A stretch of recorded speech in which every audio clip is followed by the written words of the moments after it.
Welcome back to the Belonging Place, where we talk about the importance of community, connection, and belonging. And I'm really excited to have my friends, Mina and Brydon, here. And you might recognize them. They are a host of a podcast called Better Together, and they're fabulous. If you don't know about them, you should definitely head over. Welcome. Thanks, Kylie. We're so glad to be here. This I'm kind stoked. of feels familiar. This is great. Yeah, you get to be on this side, though. Yes, I'm I know. excited for you guys So to be on cool. this side. Okay, so the first question I always ask people is probably one of the hardest, but easy, is tell me about yourself. You guys have 5 lifetimes worth inside each of you. So you get to give me the elevator pitch, this version. Yes. Okay, ready, go. Okay. I was born in Kansas City, raised in Dallas, Texas. My dad is a chiropractor. I played a lot of basketball. I was homeschooled. Eventually my dad, he got an injury to his neck and he couldn't do chiropractic anymore. We ended up going to Branson, Missouri for a family reunion. And he said, kids, we're going to have our own show in Branson someday. And we said, no, we're not. And then he got us an audition with this theme park. We got a show at a theme park on a big showboat. They called us back the next year to do our own show. We ended up doing 20 years of shows. And the show's called? The Brett Family. The Brett Family. We're a variety show. And so I grew up on stage, but my basketball was my first love. And so I'm an athlete, I'm an artist, and through a series of events, we ended up meeting each other. She's from New York, I'm from Branson, Missouri. We met in Germany on Christmas Day, 2013. And we're not even going to get close to that, so go listen to that. You guys dive in. I'm sending people to Better Together. You have to, get the whole story. And so, anyway. The miraculous story. Miraculous. Yeah, It we can say that, right? Our whole life is a miracle. And so we've built this bridge between us, and we've learned so much about belonging and community and connection because of the journey we've had to create the bridge between us, inter-ethnic, interracial, but also interdenominational, interfaith. There's been a lot of that because we come from different spiritual backgrounds. And you guys heard the bridge building, which is why you're here. I mean, we're singing the same song in different rooms, right? Yeah, exactly. No, totally right. So I guess it depends on how you look at it. Yeah. I'm pretty sure it's the same. So that's I've been excited because as I am a big fan of your guys' podcast and listening to it, and we're gonna get back to you, Mina. I love what you're talking about. Both with each other, but externally about building bridges. Okay, so Mina. I don't know if I have an elevator pitch. I grew up in upstate New York. Grew up church girl. Grew up apostolic Pentecostal, and my entire musical life kind of centers around church. I started singing in church when I was very young, and then I became part of a choir when I was in I think I was in 4th grade or something like that, and did a lot of competitions with that choir. Won some competitions. My vocal teacher was the director of the choir, so I ended up being in the choir. Traveled a lot with that choir. Played Madison Square Garden at 9 years old. Very weird. And then just from there, I just was always involved with music in church and in school. I was a theater kid. And I went to school for music.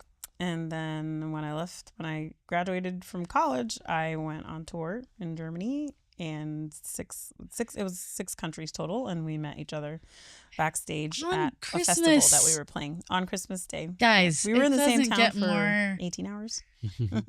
Magical, but also complicated than your guys' relationship. Can we say that together in the same sentence? Kidding. I do want to say this. I want to say that, thank you for that. And I'm going to add just a couple pieces of depth. If you don't know anything about Mina, but what she just said about music, the way that I got to know you or introduced to you, Mina, or told about you before I met you was because I was talking to somebody about my study abroad in Jerusalem. And how much I love the Jewish faith, and that I love other faiths. I at the time that I was talking to this person, I was finishing my 1.5 years studying Buddhism, Cool. and just love learning and love taking in what I can. Anyway, I was telling them about this, and I was telling them about this ring that I had that was in Hebrew. The word is remember that I had for years. It finally broke. 20 years I wore it. Anyway, I was telling this person, and this person was like, have I got a person for you? If you want to talk about Hebrew, or you want to talk about the word, or anything that has to do with that, you need to meet Mina. That's how Wow. it was music. It wasn't The King Will Come. it wasn't you and it wasn't Karen. I don't know if you know that. No. But like I none mean, I of think none I've of the heard this story connections a that little we bit. have. But I was like, so I just needed to add that to the table that like it's not every day that you hear somebody introduce somebody like that. Right. If you want to talk about Hebrew, Right. if you want to talk about the word, Right. I mean, the second this person said that, I was like, I love her. Yeah. I love her. And That's then so I met you cool. and I was a little bit nervous because also that's a high bar to talk about somebody before you meet them, right? And I was like, oh, I'm nervous. Like I don't have the knowledge depth Wow. for her. But I didn't feel that about you. I felt like the minute I met you that like we were sisters. So the other thing that I want to say about you, Brydon, I feel like, and I don't know that this is true, but yes, you were in a family, yes, you're a performer, but I feel like you are a collector and a producer and a gatherer, and I think that is not seen as much for people because if you're a behind the scenes person that's making things happen, many times the light does not shine on you. So I would just add that to your story. I think that I believe that is you. Oh, wow. Thank you. You are right. You are right. And he's a lot of things. He's very adept at being in the spotlight and also very adept at being behind the scenes. And the people who experience him in those different areas don't know that the other side exists most of the time. yeah. Like they'll see him on the stage and they think that that's all he does, you know, or they'll see him, you know, backstage and, you know, running things and being, you know, the boss, being the manager guy. And they're like, oh, that's Brydon. But they don't understand that he's got multiple facets and that usually if you know one side of him, you don't know the other side and you got to go get to know it. Like it's like because he's so good at standing in whatever he's doing in the moment that it makes you like it makes you focus on that and then you don't realize that the other part of Well, him and those exists. roles are very nice. different in the world, Yeah. how they look at you and how they see you and how they react. Because Right, a lot of very. people who are backstage, they don't have the ability to stand in For front of an sure. audience Yeah. and like command it and tell them what to think and like have him eating out of your hand by the end of the event or whatever it is. That's what he does. Be So on people this side just- and that side. Yeah, And like, it's really odd Yeah. that someone can do both. So they just don't. They just assume that that's all he is. Whatever way they met him, and then they're surprised when they meet the other side. They're like, "I didn't know you could do this." It's like, well, Brydon, it's like she likes you or Ah, something. that's so nice. Shine in the But light. I do think that's a lot of people, right? That's And that's why we have to get to know the person, not just the label, not just the color. You know what I'm saying? It's all these things make a person a not just the person. marriage, right? Like, Right. oh, you guys are Yeah. married, Right. and so therefore you, I mean, coming from a single person, right? Like, it's like, oh, there's Right. more value. Yeah. I want to, just before we move to my next question, Mina, I would say the same thing about you. Like, I met you as the word scholar, the Hebrew person, but you're also just recently released. Everybody go buy it, go listen to it. Bad Woman or A Bad Woman? Or Bad Woman. Bad Woman. Oh, my goodness. What's that in Hebrew? um, I'm just- I'm playing. that put me Guys, on the it's spot, but jazz like and ish lovely something. and soul and you're a singer. Ish, ra'ah, Gosh, God, ra'ah-ish. you were born to be a singer. I don't know if you guys remember the scene from gosh, what is the movie with the nuns and the why can't I Oh, Sister My Act? sister. you know the scene when she talks about and I woke up and I was born to be a singer and I knew I was going to be a singer. Mina, wow. Like Yeah. I think of you and I was like, man, you in the heavens were like singer. And God was like, okay. I think the Lord gave me that gift. The way he explained it to me is that he gave me that gift as kind of the key that opens the door so that I can do all the other things that I'm gifted to do because I don't know that I think all of the performance and the techniques and all of the things that I learned for standing on stage in front of people and how to speak and how to, you know, connect and make eye contact and things like that. I don't know if I would have never developed my performance persona, I guess, if I would have never, you know, developed as a performer, as a singer, I don't know that I would have been confident or bold enough to be everything else I am. So I think that's kind of each like layer, my key. right? You Yeah. know, like so. I love that. Mother, singer, study of the. I mean, there's layers. You guys have so many layers, and we're just scratching the surface because we have other things I want to ask. But I'm going to ask the question again differently. Same Okay. question. well, different question, same idea. Okay. If I'm going to ask you who you are, but you can't talk about what you've done or what you have. Here we go. Can we get spiritual? Yeah, of course. This is going to sound mad cliche, but it really comes from a depth. And I'd hope as you even get to more of the topic of belonging, I think this will come out because this is just where I'm at. I'm a son. I'm a son of God. That is my core identity. I have a lot of other sub-identities, but there's a hierarchy to it, and that's number one for me. As his kid, I am entitled to a lot of things. I have an inheritance, and I have intimacy with him, and I try to flow out of that. So, yeah, that's if I were introducing myself, in this type of setting, which I can. I'm a son. I'm a son, and I'm a disciple and a practicer of the way of Jesus. Practicer. Heavy on the practice. I'm like trying. And I am a husband, and I am a father, and I am a son to my mom and dad, and a brother, and I'm a dang good friend, So but I kind of like broke it down in terms of there is a hierarchy to the relationships, but everything for me flows out of my relationship with my Father in heaven, Love that. Yeah. I would say the same thing. Child of God, daughter of a king, the king. Yeah. And everything flows from that. We talk about relationship alignment a lot.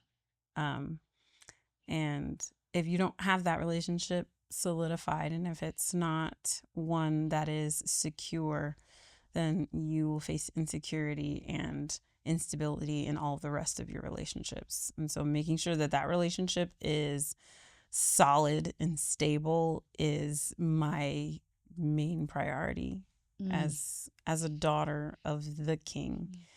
I know that everything I am and everything else I do flows from that.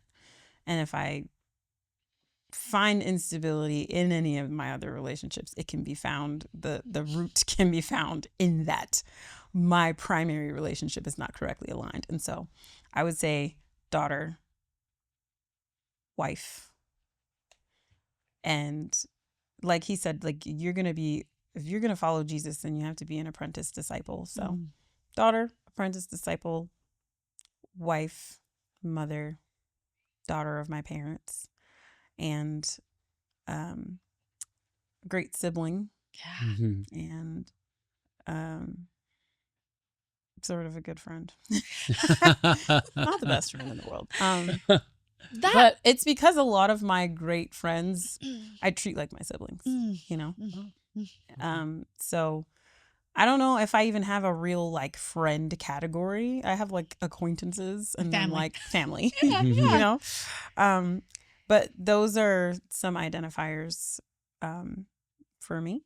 Yeah. I mean, I'm a singer, but I had that challenged a few years ago. Someone asked me, I had done this, it was like a worship segment and I was singing. And after this segment, someone came to me and he said, I have to say something to you from the Lord. And I was like, okay. And he said, the Lord wants to know if you took your voice out of the equation, like, are you okay with not being known for your voice? And I was like, I mean, yeah, I'm fine with it, But when I was a lot younger, I was in college, I lost my voice for like a month and a half. And I was scared because I thought I'd never sing again. And I had to face that. I was like, who am I if I'm not my voice? Because that was what I identified with up to that point. And it had to be something that had to be challenged. So it's not as high up in the hierarchy for me as it used to be. If I had to identify myself before that happened to me, then I would always say I'm a singer. Yeah.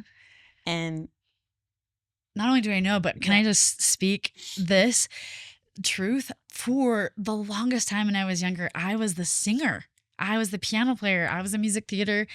Then I became a writer. I wanted to be known as a writer, but I have a writing degree. And then I loved every minute of people knowing me as a writer. In fact, I just didn't care as much that I wasn't known as a singer because I was a writer. But then I became a therapist, and everything that I was, still to this day, I want to say, was sort of erased. And I'm a therapist. Yeah. Like that is the identity that almost everybody intentionally knows me as. No more a writer, no more a singer. And I do a lot of behind the scenes now. I have a choir and stuff. And I sing sometimes in that choir. I wish I sang more. But man, I feel in my soul, I've never stopped being a singer. Yeah. I'm a singer. But nobody knows me as that anymore. Right. It's such a loss, right? So I like identify with this. And I had vocal nodules when I was a sophomore in high school and this is where I became the accompanist, which is the gift that I was given to really learn how to accompany because I couldn't sing. That's a story for another day. But I also had to wrestle with this idea, like if I can never sing again, because this was my identity with God particularly. This is how I pray, how I sing is how I pray, and this is how I worship. And I was like, okay, if this is not the way that I do it, and you have to come to this place, to right? grapple with it, because it's like, who am I if I'm not this thing? I mean, you had to do it with basketball, it just, that thing that you identify yourself with for so long, when it gets challenged, it feels like a loss. It feels like punishment. And one of the things that I've learned is that a lot of times things feel like punishment, but they're not. They're the privilege of getting closer to God. The privilege of getting closer to God is purification, because he's a consuming fire. And if we are to be refined like silver, then the first thing we lose is our shape. Gosh. The first thing we lose is a thing that we're so sure about, that we feel like we can't be moved or shaken. And then we get closer to him and everything loses its definition. It just completely starts and you're like freaking out because you're like, this is not me. Who am I? And it's the privilege of getting closer to him. It's not the punishment that it feels like. Because, and then you got all the... But sting. I mean, the scriptures talk about the sting of death, but it stings. So I lost my brother. He drowned tragically when I was 19 and never has my faith. I don't know how to... I'm going to fumble when I say this to you guys, but I never lost hope and I never lost my love for God, but the foundation of my faith was crumbled. I talk about it sometimes as being like this wall, this brick wall, and everything fell down except for the foundation, which was Christ, right? Yeah. Like there was no more churchy stuff. There was no more. In fact, one of my fundamental beliefs was in the resurrection, but it's not tested until somebody that you... At least for me, I can speak for my story, but I would say that this is probably most people in their faith. And how can you test that until it's right in front of you, right? So my brother's dead. He's there one day. He's not there one day. I'm only 19. I'm the oldest of 8 kids. And I'm coming to my knees and I'm saying, do I actually believe that I'm going to see my brother again? This is not this, I'm ready to go on a mission and teach people. This is not this outside or otherworldly principle. This is like right in front, right in front of you. I'm just validating what you say. Like there is something to be said about the struggle or the conflict or the challenge that's right in front of you, that there's nothing better. There's no better teacher, right? There's no better way to sort of like, well, what do I actually believe? What do I actually... There's no better becoming in that moment to like... I sometimes described it for years like standing on a cliff of like the precipice of like, well, do I believe or do I not believe? Because this is the place where you get to decide. Right. And that deciding moment is defining, right? Like like what the dominoes that come from that choice was different than the choice that I made when I was baptized, or that choice was different. Just feels different when it's like born out of the refiner's fire, right?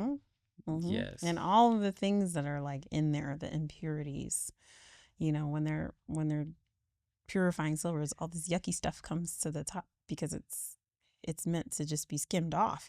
But we think of that as like, oh, this is horrible. I didn't know this was in there. This is so painful, like, oh my gosh, I'm a horrible person, or I can't believe that, and it's not. That's not what it means at all. It means that you're the closest you will ever be to the guy who does the purifying.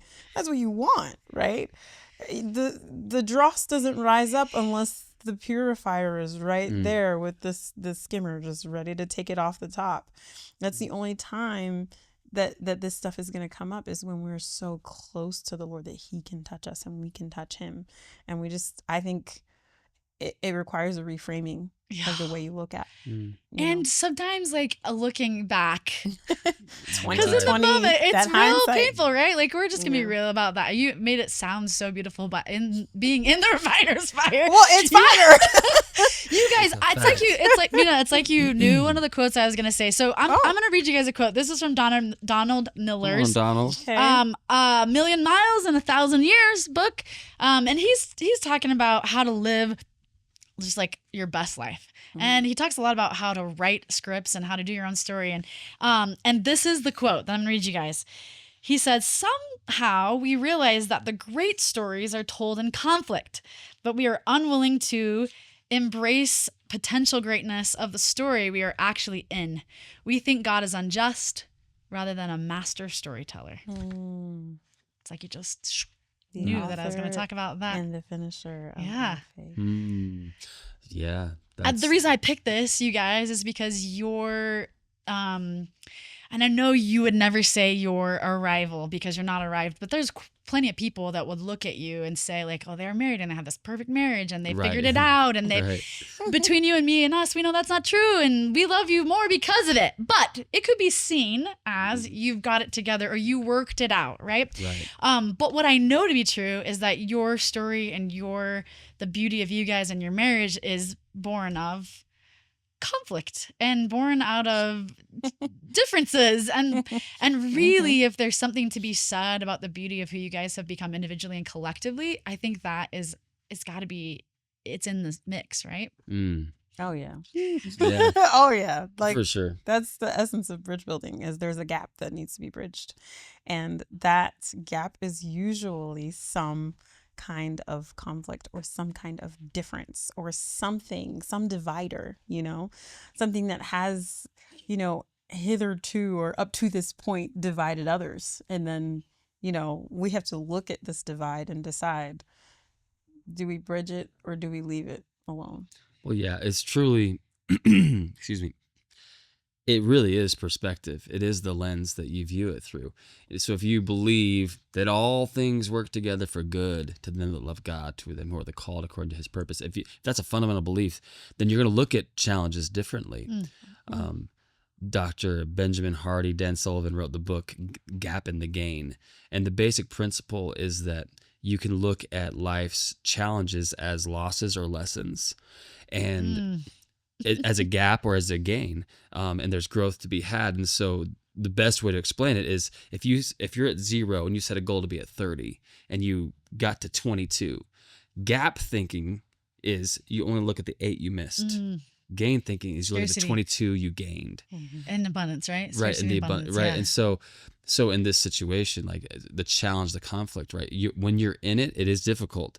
But I just, over this last weekend, I had this experience where I just have grace and give people the benefit of the doubt. And I don't have time for drama. I'm not trying to, but pain or pleasure cause transformation. And I've learned when I experience pain that there's a transformation coming. And in this particular situation, normally I would just been over it and moved on, but it lasted for like 4 days on my heart. It was like God wouldn't let it leave my heart because he wanted the pain to rest on there till I actually took some action so there'd be transformation. Otherwise, I'm just experiencing pain for no reason. So I was really grateful for that. It taught me something. And I've just learned that when you're in the middle of pain, you can not just retroactively view it as gain, but you can view it as gain in the moment and you can lean into it. And you can get out of that lesson maybe faster if you adopt a more positive perspective in the moment. But it does take some sight and it takes some prayer. Not everybody... Some prayer. Not everybody has the ability to recognize a defining moment when they're in it. But I think if you're experiencing pain, it's pretty safe to say that you're in the middle of some kind of defining moment. And it could either define you for good or for bad, And we're going to take a pause for the therapist, Kylee, because you just hit one of my,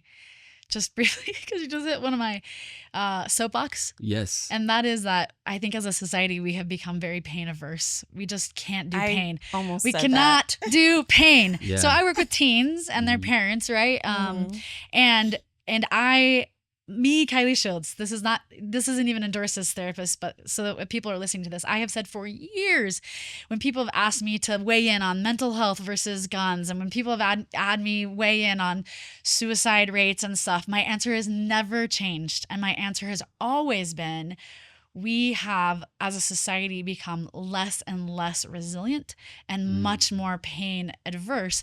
So we internally hurt or externally hurt more because we don't know how to deal with that for ourselves. So this is my side note thing saying, I truly believe that people who have figured out how to sit next to or in or with people in pain or with themselves in pain, and let that be this moving, defining, changing moment.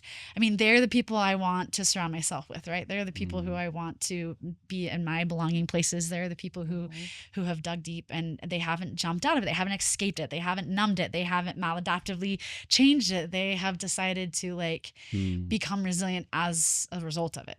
Yeah. Yeah? Yes. Yeah, I was gonna say, like, I literally resisted saying this, but just gonna say it now. We really would benefit from changing our relationship with pain. Gosh.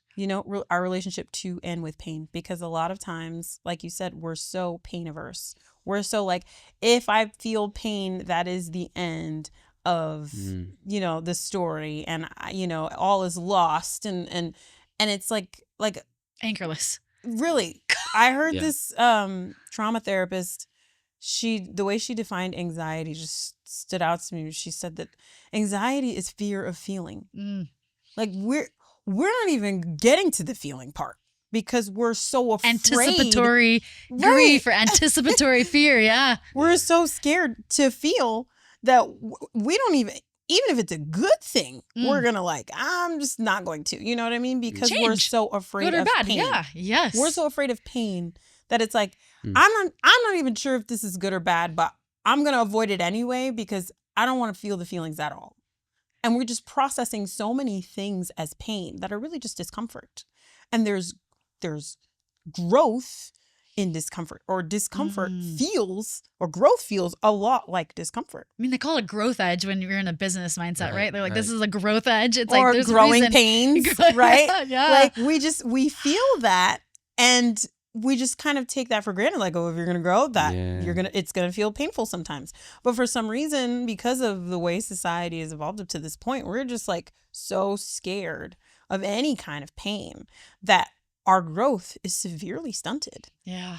And people, do some crazy things because they have not grown in that area, because they're afraid to feel the pain that it takes to grow, or the discomfort. It's not even pain. Yeah. Like, if you were to put it up against childbirth, you know what I mean? Like, that ain't pain, baby. That is just straight up discomfort. You just uncomfortable. Yeah. Like, the things that we do to maintain our comfort. Yeah. And I also want to speak from a place of,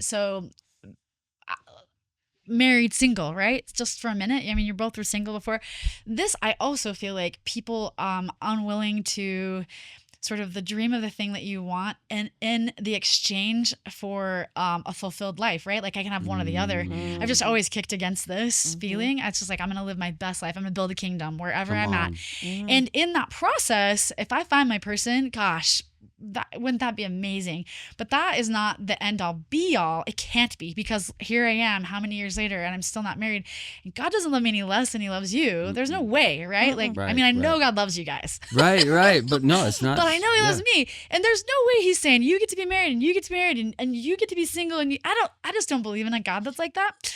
Maybe this is my test. I don't know. There's a world where maybe I chose it. This is the hardest thing for me would be to feel my faith alone. And I'm never alone, but you know what I mean? Not in partnership. But I find a lot of people around me that are single, this other pain. Like, I'm going through a different pain too about not being a mother, because the clock, right? Like the biological clock, and the wanting something so badly, conflicting with covenants or beliefs or things that you hold dear in alignment with God, and then being able to like really grieve that, but also like grieve it and sit with it and feel it and really feel it, because a lot of people are unwilling to feel it or with you, or dismiss it or whatever, and then being able to say like, Yeah. right? Like, I'm not getting my heart's desire. I want these righteous things. I want this. I'm just using single and being a mother because that's my relatable piece. There's a million pieces. And I think part of that comes back to this place where faith and trust and pain and grief and loss, and we want to live in a world where we just feel good. All the time. If we want to feel good, Right. we get married to people that are not good first because I'd rather be in a toxic relationship than be alone. Or we make decisions about things because I'd rather have this than this. And I don't know. I don't feel that in myself because I see the cost of that. and I think that like I guess I don't really have a final comment on this, but I just want to agree with like, I want to live and be in a world where we feel more of our pain and that people sit with us in our pain and that we don't have to numb it and that we don't have to push it away and we don't have to add another person to take it from us either, unless that person is, the person who can take it all. Because I think we feel like we can solve other people by connecting ourselves to other people and there's thoughts. I'm passing the mic. Well, I think I don't know. Everything you just said just really resonates with me, and the kind of pain that you're experiencing, the pain of wanting something so badly. Something you said earlier is the sting of death. I think, whatever your belief system, we come from a followers of Jesus, type of background, right? Different flavors of that, but still the same, and we're trying to follow him the best way we can, but I find that this just resonates across all humanity. That there is the need to die to self. There's the need to let all the secondary gods and the idols that you put above God that are not designed to be in the center of your heart. They need to die, and the sting of that is so painful. I went through it. We were talking. Lay it on the altar. It is. It is. What? Lay it all on the altar. Like, so to lay a book that you wrote 12 years ago on the altar, to lay a music group, lay a relationship, lay all these things that make up your identity. So bringing it back to the identity thing, like all the sub-identities ultimately kind of have to die so they can be resurrected in the right order. Because if you let those sub-identities replace your ultimate identity, then you're just setting yourself up for death and for pain. Yeah. and so there's a realignment, and when things are aligned, I believe pain is necessary, and I believe what I said, that when I feel pain, I'm like, okay, here's some transformation coming. This pain is for good. Purpose, and you said earlier versus pain for pain. Right, exactly. Pain for purpose, and I believe that. But I think if we change our relationship with pain, it doesn't feel as painful. Certainly shared, which is what you guys are doing in bridge building, and what I'm doing with the belonging place is saying we're not getting rid of pain, but we are saying like, how do we share it and how do we validate it and how do we and there's also a 100%. reframe, like a literal, like you were saying earlier, like perspective. When I was going through childbirth with our son, one of the things that I had been reading this great book and praying certain prayers over him, and it was literally a reframe of pain, because a lot of times if we don't change our relationship to and with pain, then we categorize discomfort and pressure as pain.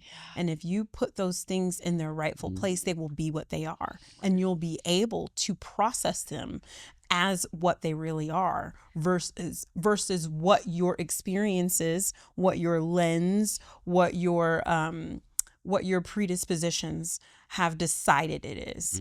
We are constantly reframing toward the negative and don't even think about the possibility of reframing toward the positive. And when I was in labor with our son, there was my quote. Can't find your quote. I was looking for my quote. I couldn't find it. When I was in labor with our son, I had it was like 10 or 15 hours of active labor where I was not processing the contractions as pain. I was processing them as pressure. And so I wasn't feeling pain. I was feeling a squeeze, and that's it. I wasn't feeling the pain that I should have been feeling in the moment. And I remember the moment that it turned. Our doula said, well, you're not acting like you're in pain, so we can't gauge the progress of your labor by how much pain you're acting like you're in. Yeah. You're not acting like you're in enough pain, so we don't know how far along you are. Interesting.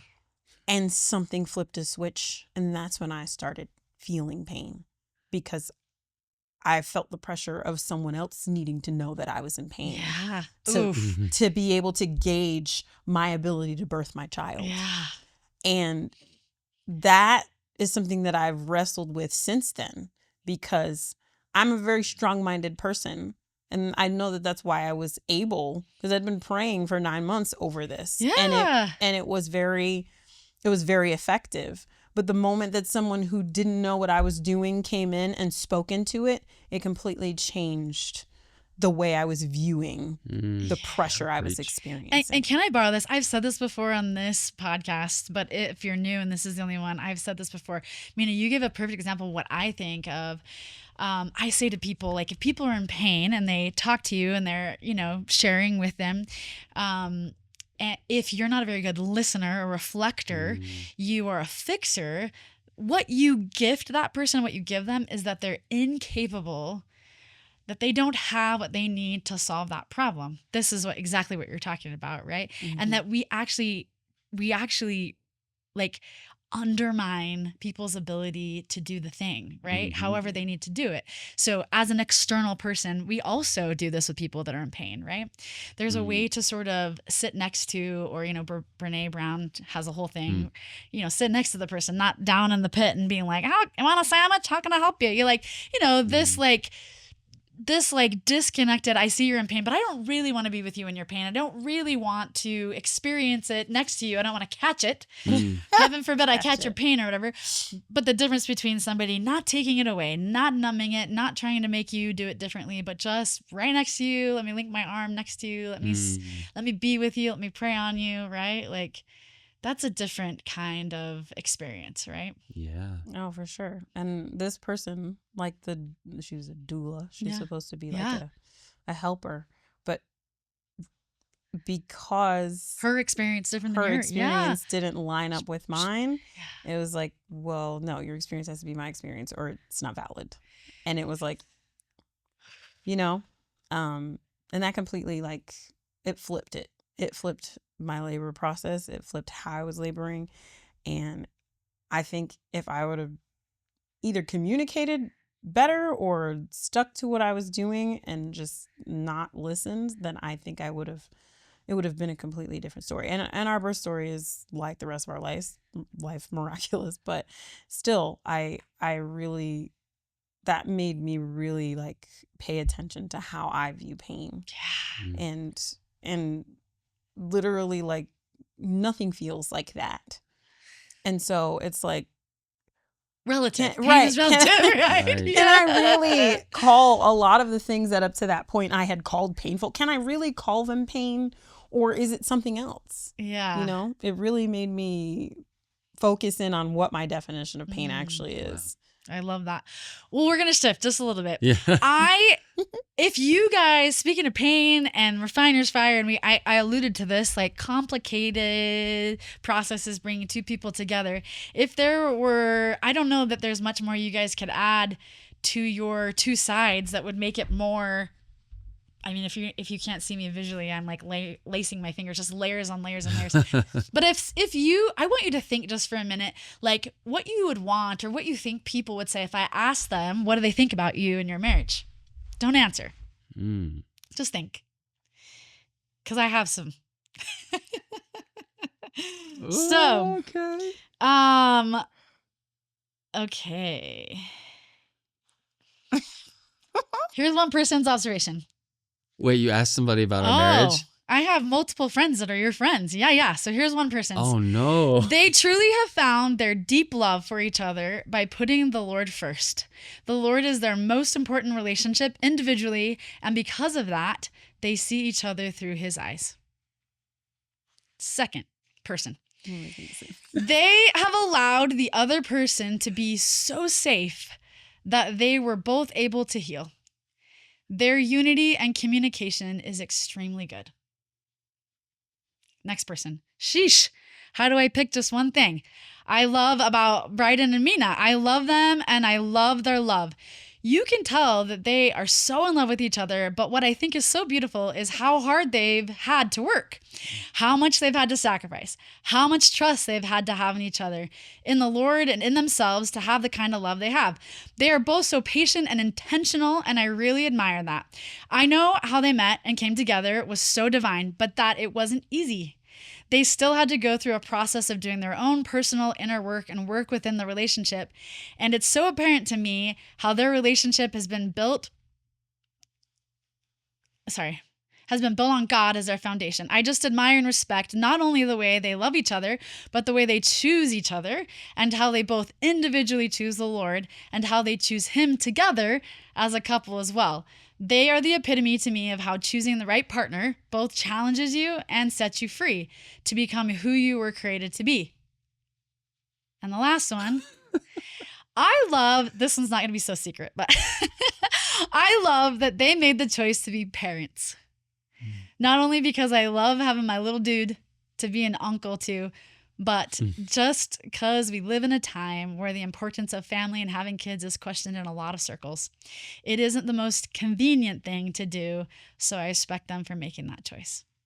Oh, just want to turn over some thoughts about reflection of what people see and think of you, and is the message coming out clear that you want out there? And yeah. Well, first of all, congratulations on being an excellent podcast preparer. Right? That's amazing. Goodness gracious. We gotta take note They're of not that. secret till later if you want to ask who they are, but I just Okay.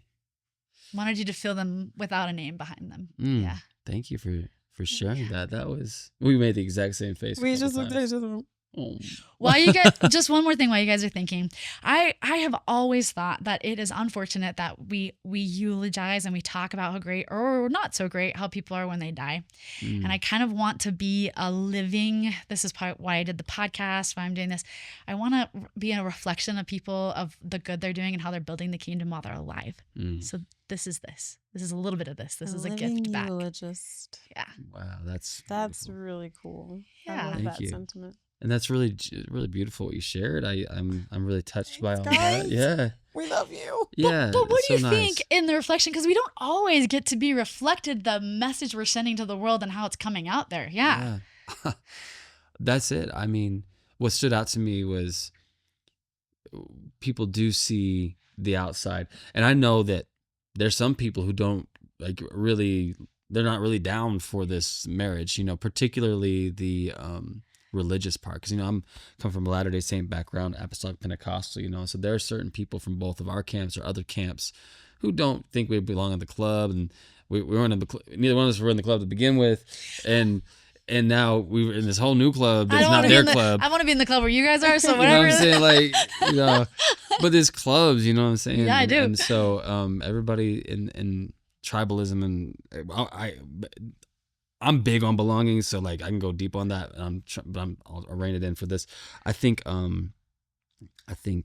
what really stood out to me the most is that people they see the good, but also one person said that they know that even though God was in it, this divine, it's really hard, and that's what people don't see, and that's what we're still learning and still building. But for us to get to the point where we could be married, we had to go through a lot. It was hell to get to our heaven. It was really difficult, and people don't see the process that people have to go through to become an incredible They're product. becoming, right? Yeah. I always say to people when I give them a prompt for this podcast, this is not about your arrival. This is about your becoming. Yeah. The minute you think you've arrived, you've departed. Amen. You know what I'm saying? That's how it is in life. And so, yeah. So people see both. They see what you've worked on, and they also see behind the scenes is one of the things you got back. Yeah, that's really cool. Yeah, because I'm super grateful for that, because that's the truth, and it feels good to be a little bit of vindication, for all the pain and all the tears, to be seen. Yeah, to be seen. Be known. Yeah. Yeah. What about you, Mina? People that are people in relationship with us actually like they see it, that it's not, because it's not something that we're broadcasting, I mean, to a degree we are, because we're You're not doing a staying clear of podcast. it, but you're not. But Yeah, we're not. Yeah. Right. This is not something that we just talk to people all the time about. We're just living our lives, and the fact that people see that is really, it's really moving and gratifying, and the thing that everyone wants is to be seen, and that's one of the things that makes you feel like you belong, and that's really beautiful that they can see us without us, banging on the bottom of a pan or something, or a gong and saying "see me." We don't have to do that. That means that the people that we're in relationship, the people that we're in community with, that there is that belonging that everybody wants, being seen. Everybody wants to be seen. Yeah. And the fact that we're actually being seen genuinely, and that it is what we hope we're putting out into the world, is really, really amazing to hear. And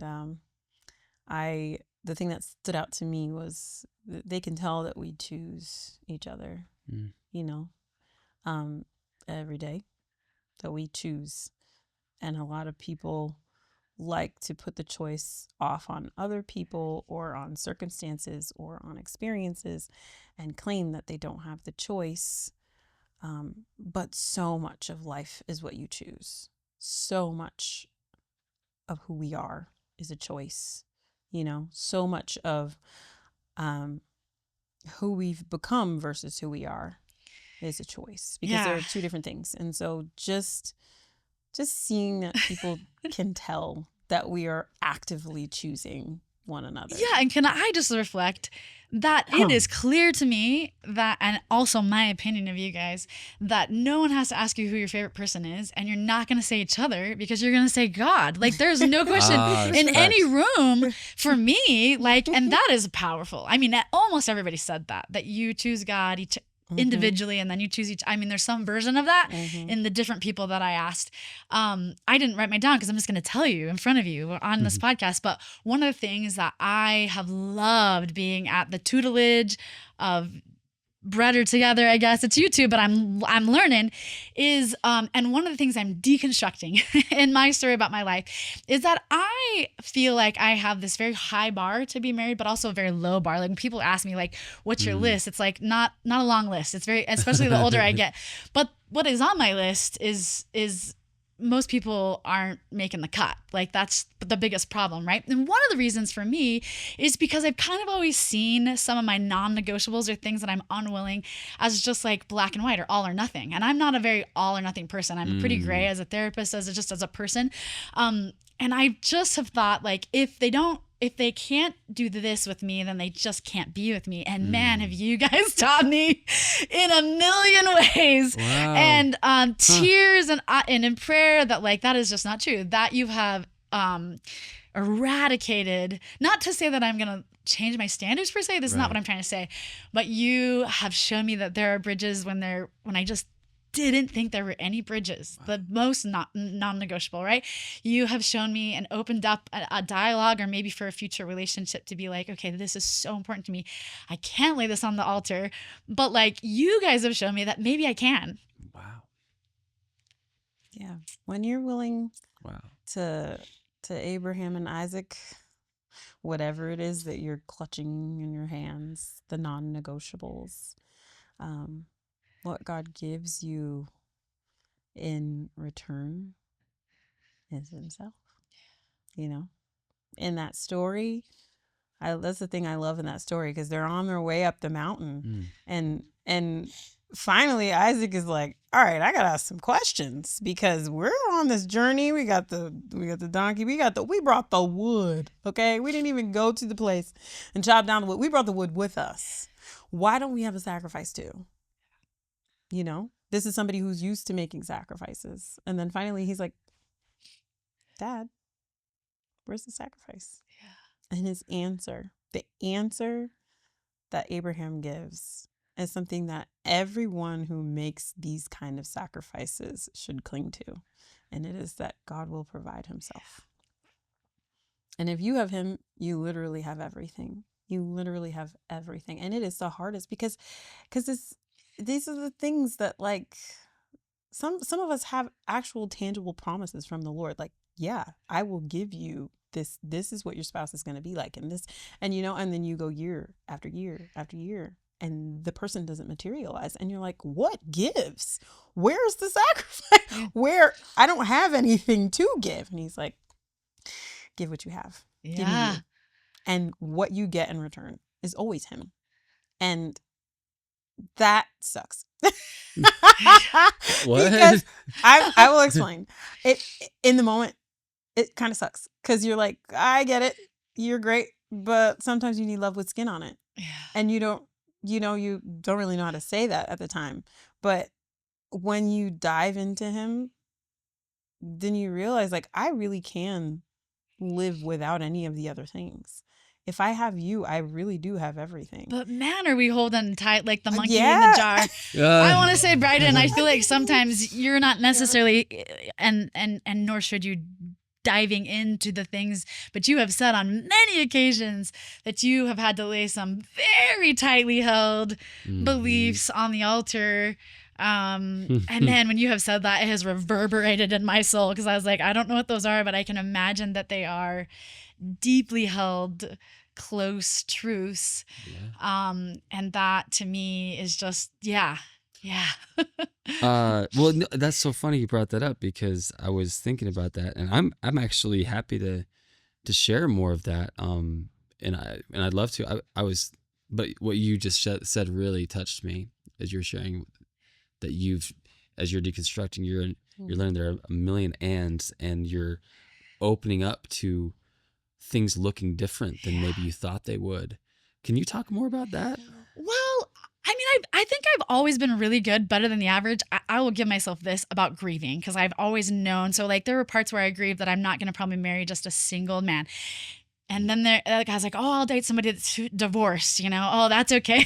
And then I got to a stage where I was like, man, I actually want to marry somebody who's now divorced with kids, because I'm probably not going to have my own kids, and I want to be a mother, right? And so these deconstructing, I've kind of known in my mind, and then I've had to push them down into my heart, and then I've had to grieve them really like wholly, like the whole part of me, give it to God and be like, if this is not in my story, but I want this, then obviously there's work to be done elsewhere, and there's love to be received elsewhere. I think that the thing that I'm specifically talking about is there are some truths that I have just been like, I can't marry somebody unless they have, I want a temple marriage, an LDS temple marriage, or I want I need to feel like somebody's going to let me have freedom of my belief, even if they don't believe what they believe. I've watched some of my friends where their partner said, oh, I don't need to be Mormon, and you can be Mormon and believe it, but within years they resented them and regretted them and divorced them, right? This is a fear of mine. Right. That it's like, I don't even need you to believe the same per se, but I need you to blow the wind that I'm 40 years into this. This isn't going anywhere. Like Right. I've sacrificed and I have a good relationship, and I'm not saying I'm not going to let that go, but like I don't have control over that. Yeah. Like one of the things I'm learning from you and listening to you is just like, as you tell your story, and your stories are different from me though, but what I'm learning, and that's kind of another example, is that like, I have to let go of these flowers for this bouquet or this teddy bear. You've seen the picture with Christ, Yeah, right? yeah. And I will never, nobody will ever at my funeral be like, she wasn't kicking and screaming or wrestling. I'm a wrestle with God. I'm not ask questions. I'm gonna be like, what? I don't think I'm a whiner. I don't think I don't have faith, but I do a lot of like, what is going on? I'm like, what's happening? I hopefully do a lot of listening and receiving, but man, do I want to hold on to some of those things real tight that I think are awesome. And that picture, I hate that picture because it's such a mirror for me of like what God has for me, but he hasn't given me. Right. Like, but where is it? I mean, I don't want to be that kid. I don't want to be a child of God who's just like, God, these are righteous desires and I'm doing righteous things. On my last podcast, I said there is a grief when you have unmet expectations or dreams or a loss, but you're living, as best as you can in discipleship, in relationship. And I'm not the only one. There's a lot of people around me that are feeling this, and it's not marriage and it's not kids. Like everybody has this, right? Their things, their health, but I'm one of the things I'm learning from you guys and other people too is how to let go of this. Mhm. How to let go of this, you know? And it's Yeah. not, it's like my fingers are, you know, peeling and let go of that. And how many of those things that I feel like I can't let go of, can I let go of? And man, and time and life is showing me more than I wanted. More than I wanted. mean, there's Yeah. something to be said about being a wrestler though, because he who wrestles with God also gets those blessings. But the blessing that I think is probably the most poignant from that story is that he got up with two things: a limp and a name change.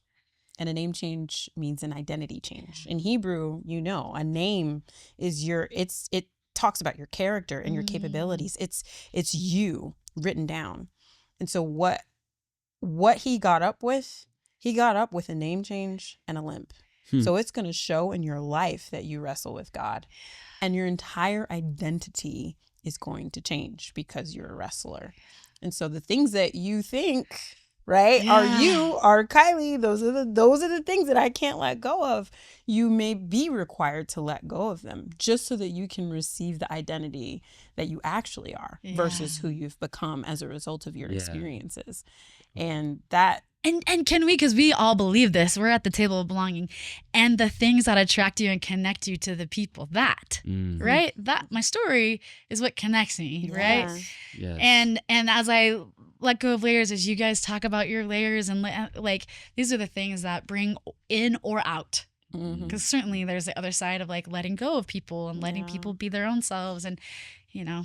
That's a good point. Oh, I just wanted to, last thing on this topic. I know there's probably other topics you'd like to move on to, but I think I just want to say that that when you talked about your brother and what you experienced at 19, I think for the listeners who are getting to know Kylee, like I didn't know that part about your story, but when you said it, like, now I see it. Yeah. Now I understand why there's this depth and this anchoredness to who you are and how special you are and how worthy you are of love, and how every bit of your life experience has made you into this unique individual. There's no one else in the world like Kylee, right? Yeah. Literally, like there's nobody else, right? And you have to believe that God has been in all of that, and that he is going to weave this master story for you. And I really believe that. But I just wanted to say for your listeners, like, you have a really special podcast host. She's really amazing, and you. Thank you. But I think the principle there is, when we talk about belonging, is just learning to see people for everything that they are. We are so prone to judge a book by the chapter someone's in, let alone by the cover. Like, we'll judge first by the cover, but then we'll see them going through this season of life, and we judge their whole life on that, right? But you are the combination of all these stories and experiences, the best and worst of your life, right? Right, it's all there, right? And so we have to get to know the person. And I think that's key to belonging. We talk about this in terms of all the isms, but specifically racism. I have some friends, who say, "Hey, I don't see color," right? For instance, and at first it sounds really noble, but then when you think about it, it's like, no, it's actually, and it comes from colorblind, right, colorblind, right? These are, a little bit, tone deaf in our society, but it comes from a place of, I think mostly like, try to do like the whole Dr. King thing, not judge someone by the color of their skin, but by the content of the character. False equality, like, oh, we're all right. So I feel I understand what they mean mostly, but I want to see your color. Yeah. And then I want to see the rest of your story. Yeah. And I want to see things I can't see. Your pain points. Right? Your pain points. I want to see all of it, because all those things make you who you are. Mm-hmm. I don't want you to just see me as a Caucasian man in America. I don't want to see you as a African American. Or Mormon.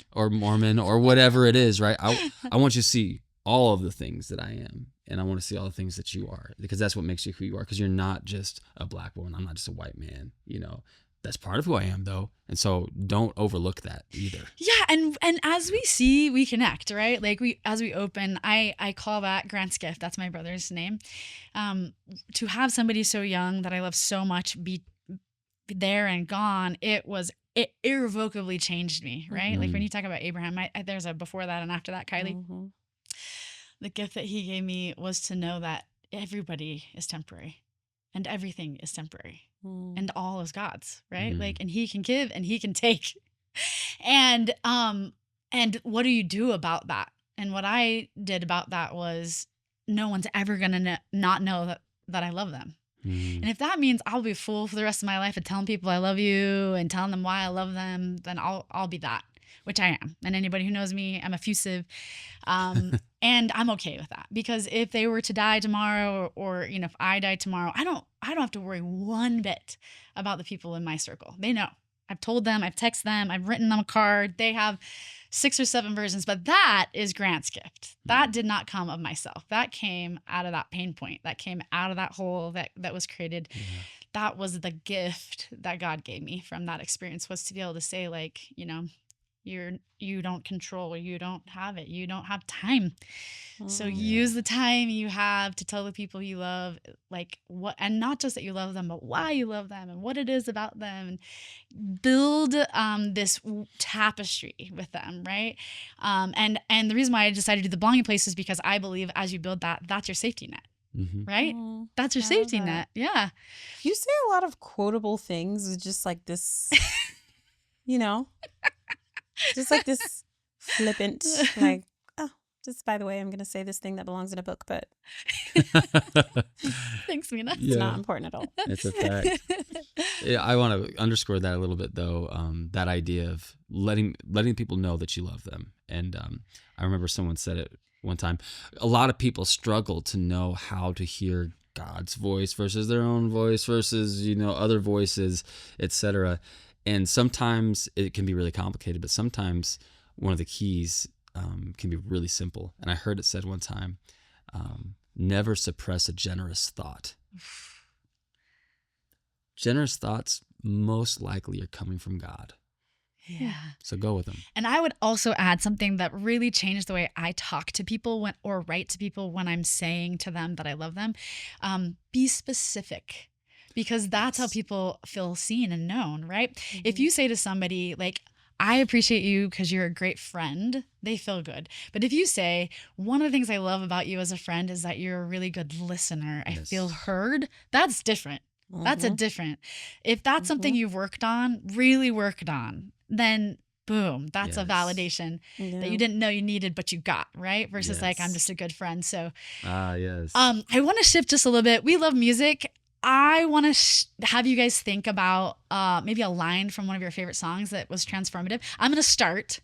Yeah. I was one of those LDS Mormon girls who just didn't listen to Mormon music very much and was just a big Christian K-Love listener. Oh, okay. So Nicole Nordman, I love Nicole Nordman. She sang a song years ago called Gratitude. I don't know if you guys are familiar with the song, but in the song there's a line that says, oh, the difference between everything I want and what I really need.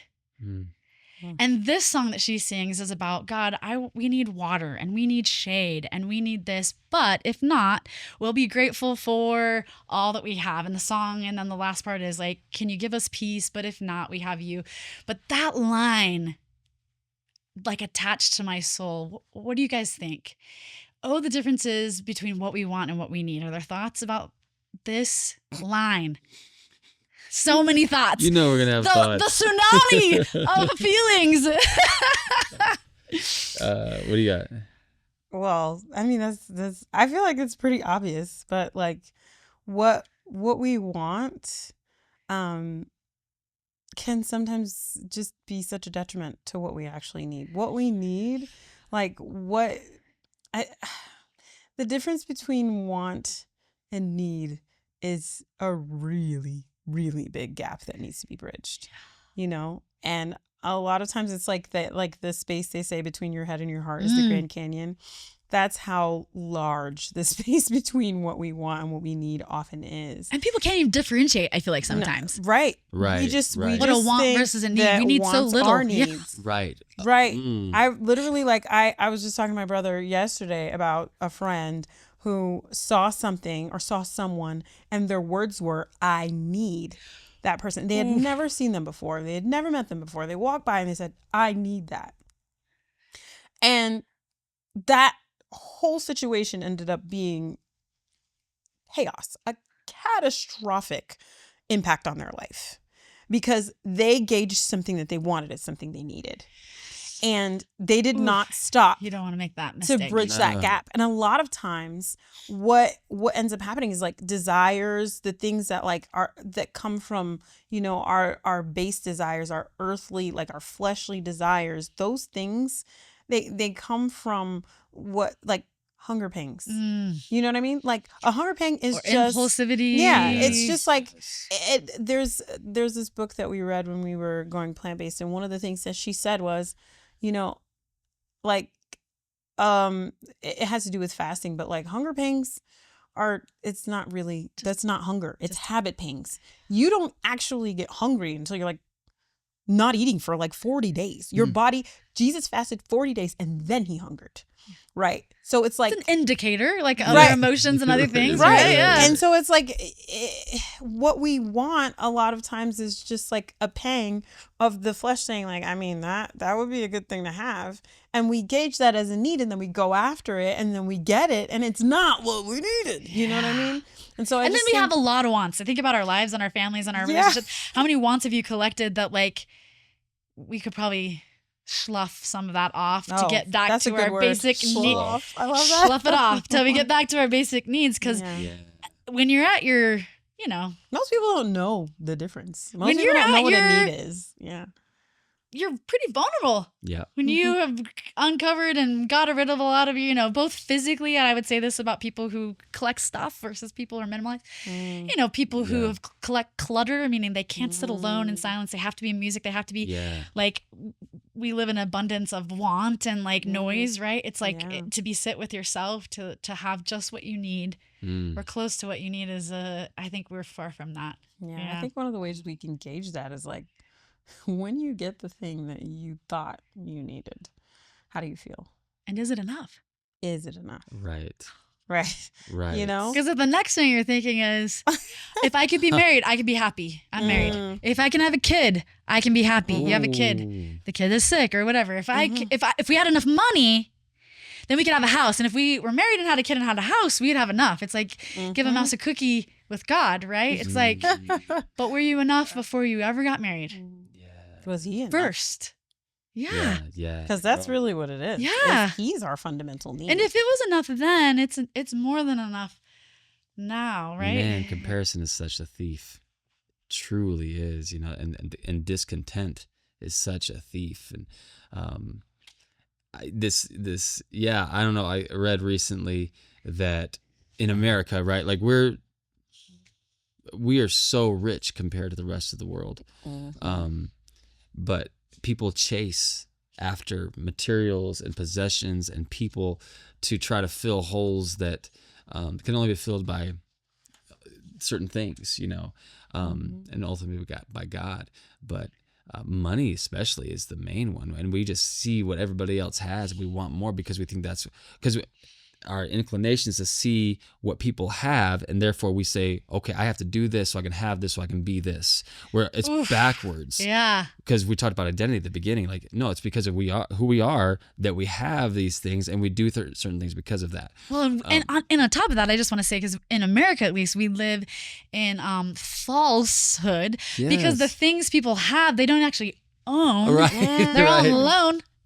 You know, there's right. a lot of people in large amounts of debt that have a lot, and people who are sort of like don't have as much but want those things but don't want to accrue that. There's like, come on, there's like a whole thing about that, right? Like Esau and like sow the pottage for my soul, or like you know, what is, you know, this idea of less is more sometimes people are like, but more is less. Yeah. Yeah, I mean, no, just feeding for to what sure. you're saying. It reminds me Yeah. of that old commercial. I think it was a Super Bowl commercial from some bank or something like that.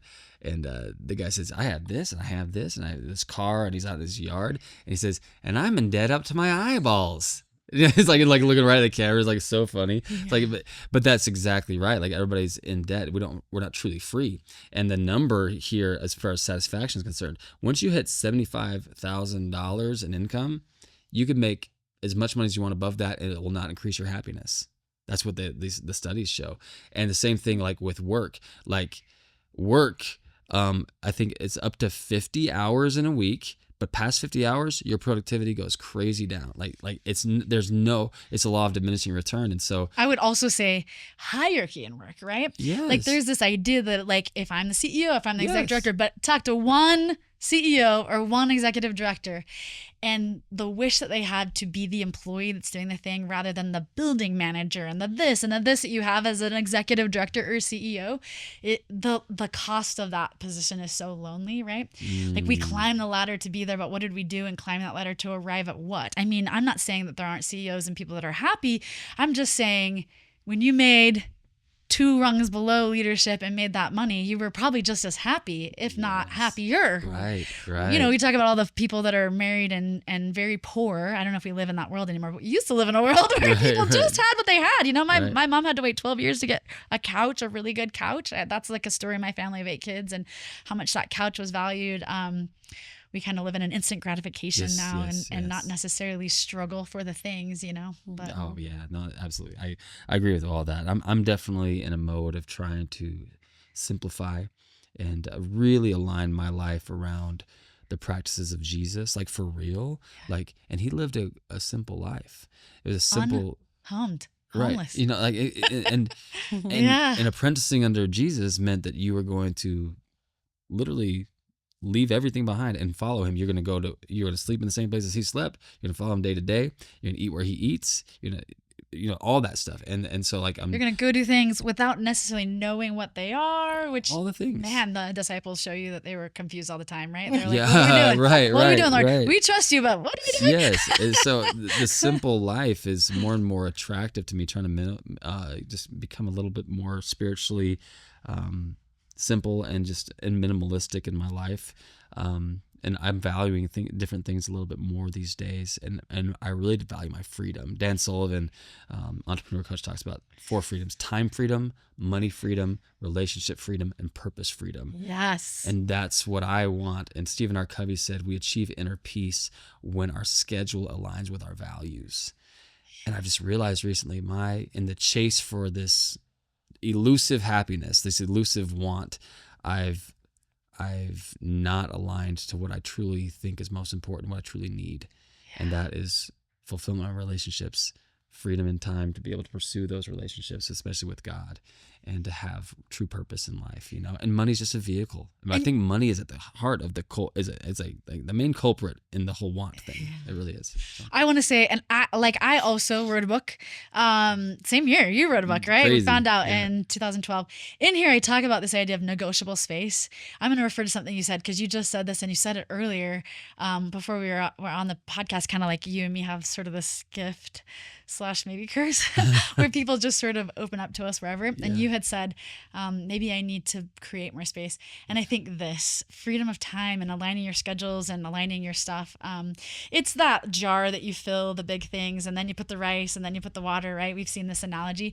That negotiable space is God's space to use you, right? Yeah. If we fill our lives even with good things, even with purposeful things, how can he move the pieces around and how can he bring the people to us that need to be heard? And I believe very strongly in that. And that's what I call it, but that negotiable space where I haven't plugged things in, where I haven't said, this is where I'm going to do my good, and this is where I'm going to read my scriptures, and this is where I'm going to attend church. Those are all good things, but they're not negotiable space. They're sort of where I'm going to be and where I'm going to sit, and where I'm going to focus my attention. And I often think that God, because I think of my father is also like this. He loves me and he sees my talents and he's like, man, you could do so much good You know, I think, how does my Heavenly Father not think, Kylee, don't make yourself so busy doing good things that I can't use you to do the things that I want or need you to do, or that Oh, people yeah. need from you, right? Yeah, don't be so busy doing good things that you can't do God things. There we go. For yes. sure. Put the words right out of my mouth. For sure. And another word, a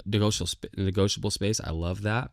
Another word for it would be just building margin into your life. Every miracle of Jesus was an interruption, but he had margin in his schedule. It didn't throw off everything for him to stop and do these things. And I learned at some point in my life, probably about 7-8 years ago, I was really studying hard because I wanted to know God so much. And I was really studying like hours and on my knees, and I'm in my prayer closet and in my room. And he just hit me over the head one day while I was driving. I had this moment where I was able to have an interaction with somebody. And it was like one of those miraculous divine intervention moments and divine rendezvous. And it made such an impact on me. And as I was driving back, he said, "You're not going to find me just in the books or in your prayer closet. The miracles are out in the marketplace. They're on the way. They're with people." And when I look at my I encourage everybody, look at your last 24 hours or your last week. Do you remember like the work projects that you did that you spent 5 hours on? Maybe you do. But the thing that made the biggest impact on me this week was the 30-minute interruption I had with a person that was not planned. And it was clearly a God moment. That's what I remember about my week. I don't remember all the projects I worked on. Yeah. And I think there's a lesson in that. I think Jesus teaches that really well. Build enough margin into your life that you have time for the divine. Yeah. You know? I want to ask you guys, is there, that whole thing, we came from that line, the song that I liked. And Yes. I want to ask you guys, I have a couple more questions. So maybe if one of you has a stronger opinion, Yeah. is there a line from a song that sort of reverberated into your life? I feel like you've got one. Oh, I was thinking maybe you had one. Oh, Okay. I mean, I have one, but you I have know one. you do. So go ahead. Okay, Brandon. For some reason, well, I know all the reasons. This particular hymn, I've played it thousands of times. It's like a heavenly home type of hymn. Okay. My shepherd will supply my need. Okay. And there's one line in there. May all my work be praised, and all my work be praised. Oh, may thy house be mine abode, and all my work be praised. Somehow the Lord taught me that everything I do can be praise to him. I don't have to be doing church work for it to be praise. I can be doing laundry, and that can be just as much praise as if I'm reading my scriptures. Like my entire life can be praise. All of my work can be praise. And that just really stuck with me. It became a foundational principle. You know how it is when God teaches you something, it just like lays into your spirit and just like spreads out, and you feel it like, okay, new truth unlocked, like, and it upgrades you. That was. And it's so interesting to me because as you talk to people, they get it. God speaks to them in their language and their own way. This truth to me, and this is a common phrase that people use now, but back when I was using it, people weren't using it. Especially Mormon people were using it. That came to me, that idea, as being a kingdom builder. Yeah. But when people would ask me, because I did like EFY, I did all these things that kids would always ask me about dating. And I sat with myself and I said, man, I got to come up with an answer, like a good answer, because I can't just be like, oh. And so years and years before I thought that I would be single as long as I was like, when people would ask me like, well, what kind of a guy do you want to date? I would be like, I want a KB. And that is, I want a kingdom builder. Yes. But the idea of this that you just said, that like everything that we do, I was like, if I want a kingdom builder, I better be one. Mm-hmm. Right? I better be building the kingdom. But that truth has been so defining for me as years and years and years and years and years and years went by that I didn't get my KB.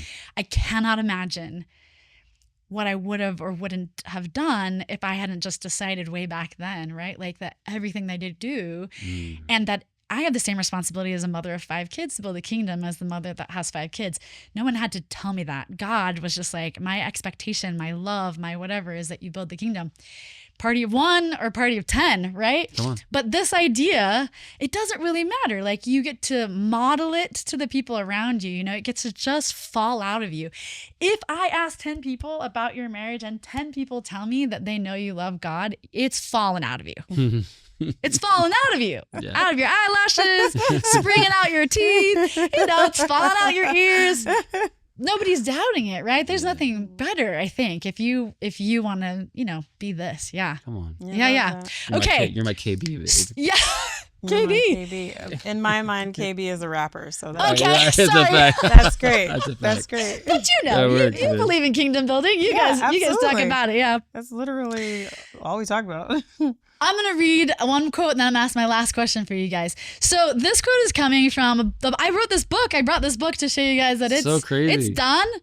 But this is the book actually, right? Like, so this is my book that I wrote, Spiral Bound. Wow. The first time you printed it out, right? Wait, so you changed the name? So my producers changed the name, but or the people that, you know, the publication, but this is the original, which I love. Little snarky, a little bit like single. So what? It is a little On both ends. snarky. But in the process of, and this goes back to the refiner's fire, but in editing, right? And you probably know this, when you get an editor, they say, you know, you have to cut X amount. And in my process, they were like, you have to cut 50,000 words out of this. Yeah. So that's not a small amount of words. No. So they were like, you can either cut it from all the different chapters or you can cut chapters. So I cut chapters because that was easier for me. So this is coming from one of the chapters I cut. Come on. So no one has seen this really except for my beta readers. So you Come guys on, are, beta. this quote is not from me, but it's in my chapter about friendship, which is ironic. I kind of want to rewrite this and put this out there because my chapter about friendship was really the beginning of this idea of belonging place and how important belonging and friendships and true like being known and spaces are. But this comes from the book, The Chosen by Chaim Potok. And so, have you guys read this book? Okay, this is a good book. It's about Jewish friends. And so this is the quote. The Talmud says that a person should do 2 things for himself. One is to acquire a teacher. Do you remember the other?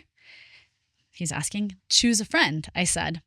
Yes, you know what a friend is, Reuven. A Greek philosopher said that 2 people who are true friends are like 2 bodies with 1 soul. That's good. From your bridge building side of the table and all that you guys do, share with me. I mean, I feel like you're probably 2 bodies and 1 soul. Yep. Yep. Yeah. More and more, it feels more and more that way. Needing a teacher and needing a friend. Do we feel like this is true? Yeah. It's great when those 2 things intersect with the same person. Amen and done. No, just kidding. He is my teacher. He Same. is my friend. He is my coach and my motivator and my finisher, my mirror. Yeah. The mate to my soul, the other shoe to the pair, you know, he's all those things because I honestly never thought that they could all exist in one person. You know, people say, I married my best friend and things like that, but he's a friend of my mind first, and that's why this works. Because that's the thing that we get to keep at least longer than we get to keep our body. You know what I mean? Like, I really think there's something to the idea that when we are, Jeremiah says that before you were formed in your mother's womb, I knew you. And to know something, it exists in your mind, right?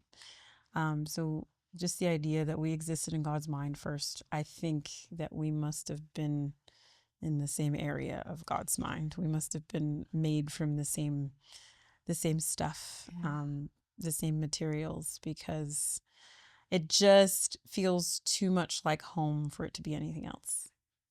And if this that looks different, this that grew up different, this culture, this belief, if God can bring that together, right? Like, that's the other gift you guys give people, I'll say me, but people is like, what, God can do that, then surely, right? Mm-hmm. Yeah. I'm so grateful for these moments where we can just rest, and it's been so refreshing to not have the pressure of keeping the conversation going. You've done a wonderful job. It's given us a chance, giving me a chance more to reflect on this blessing, because it's really beautiful. And but I would say, I mean, it's wonderful that we have two bodies, one soul is what it feels like. But I love Dr. King, and he said that injustice anywhere is a threat to justice everywhere. We are caught in an inescapable network of mutuality, tied in a single garment of destiny. What affects one directly affects all indirectly. And so I pray that everybody has the blessing of this type of connection, and that they have, even if it's not a marriage soulmate, they have other types of soulmates that come into their life where they have that true resonance, where you just know you're operating at the same frequency and God gives you that gift. I believe he gives that to everybody. But loving God, loving self, loving neighbor, loving this earth, we are all interconnected. And at some level, we all are sharing the same soul. Yeah. And we have to acknowledge the humanity and the commonality that we have, and reach out and see everybody as a brother or sister, as part of the same divine family, because that's the truth. We gotta link up. We gotta link up. Because listen, as a like perpetual third wheeler, I live and believe this. Like literally, Right. I know we're laughing, but like, I feel like the way that I stave off loneliness or stave off the fear that comes sometimes, where it's like, I'm going to be alone forever. I don't have progeny. I'm not hooked up. I'm not, I have to calm myself, and I'd be like, I'm so hooked up. Yes. I got such a big chain. If there's one thing I've done well in my life, I have hooked myself up to people. I have put my heart in their hands, and they have put their hearts. And I have to remember that there's not one way that looks like. Right. And that God and Christ were the perfect example of that. There wasn't one way. There wasn't one people. There wasn't. And I have to just like calm the soul down. Right. The irrational part of me that says this is what it means to be happy, or this is what it means to be whole.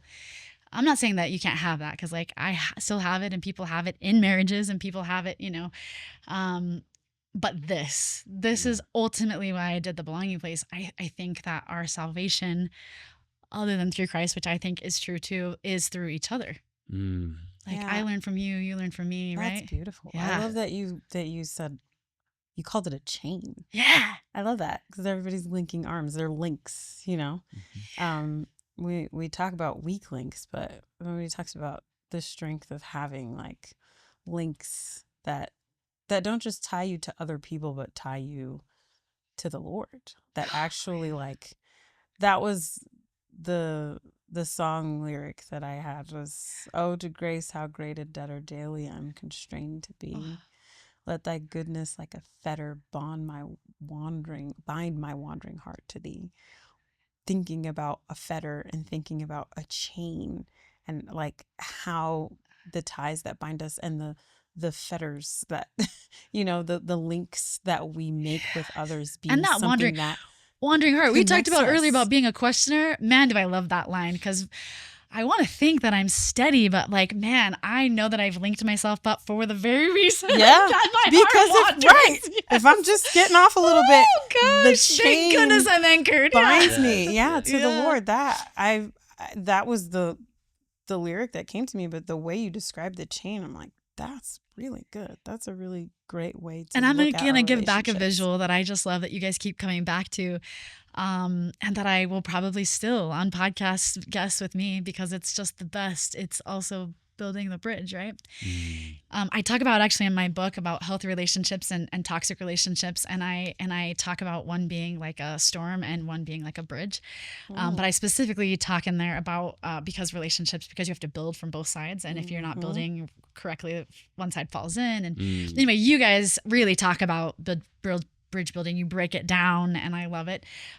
But yeah, if it's not a link, then it's a bridge, right? Like, and these are the images to me that are sort of like, or maybe it's a bridge with the links all around it. I don't know, fortification, right? And all the things. But my last question kind of is my summary question for you guys. Is there anything that you feel really strong or passionate about when you're thinking about coming on the podcast or whatever that we didn't hit as far as belonging or a message that you want to leave? Yeah.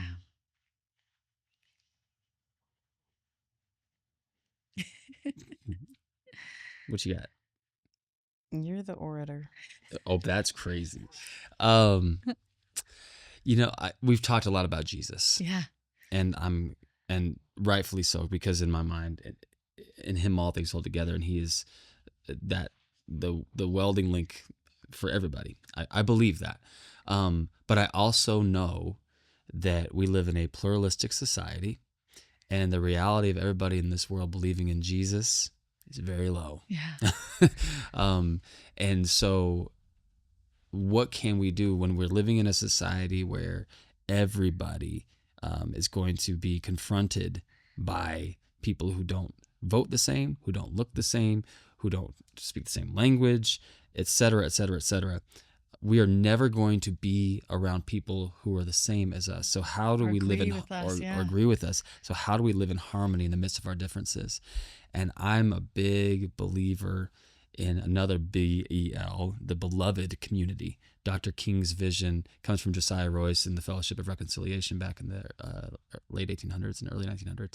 But Dr. King, he had this vision that no matter what you were, that we could find this center of the Venn diagram, something that we could all agree on. There might be some people out there who are so radical or extreme that they wouldn't, but the vast majority of people could gather around a vision of our common humanity and learn how to harmonize whatever their differences were, but learn how, hey, this is what we agree on, and we can build on that. And that idea is so powerful. Coretta Scott King said that the beloved community feels like family, is fueled by unconditional love, and transcends race, religion, and class. And I think as we talk about belonging, and there's so much, can I just say, there's so much bigger, we sometimes call that the middle majority, right? But there's so much more of us there than what we hear or think, because the outliers are so loud, right? Yeah. Mm. And we start to feel so lonely, surrounded by people that have more common with us than we know. Yeah. So that's my final message, is that I believe thoroughly in that vision, that we can create a world of belonging, and we don't have any other option. We will move toward extinction. Again, Dr. King, if we don't learn to live together as brothers and sisters, we will perish as fools. That's just where we're at. Divided from the inside, right? Yeah. And we are a house. We are a one world house, a global village. And ultimately, we're God's family. And that's his interest, is to restore his family. That's what he wants. But that's how he views us, as his family. Yeah. And that's how I hope I can learn how to view everybody. Yeah. So thanks, Brydon. Yeah. Any last thoughts, Mina? Belonging is such a simple topic, but it's also so complex, because you can say that you want to belong somewhere and never pick up your cross and follow Christ in creating a space and a world and an environment where other people can feel that they belong. This is what I call it. Build a well. If you want to feel like you belong and you find no place to do that, build the place where you belong. Amen. And then welcome others into it. Open your doors and make sure that there is a place, that there is always a place where people who feel like they don't belong, at the table, they belong. And that is the essence of bridge building, because if we take up our cross, we're building a bridge. The cross is a bridge.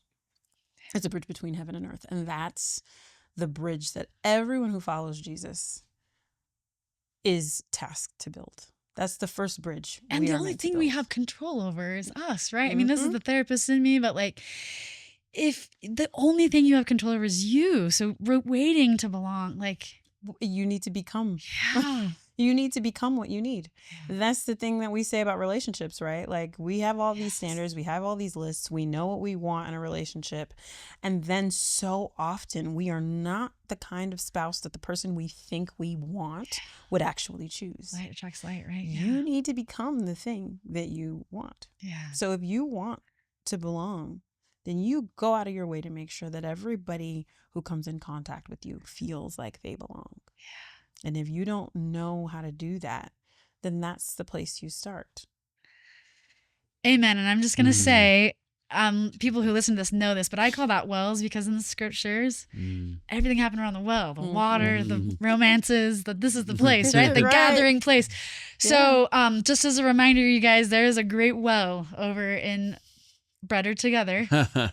And we'll put all the stuff, in the liner notes. Thank you for being a guest, but more than that, thank you for being my friends, and thank you for being teachers, and thank you for loving me. And thank you. Thanks, Kylee. Thanks been a for pleasure. having us, Kylie. This has been really great. We love you. We did it!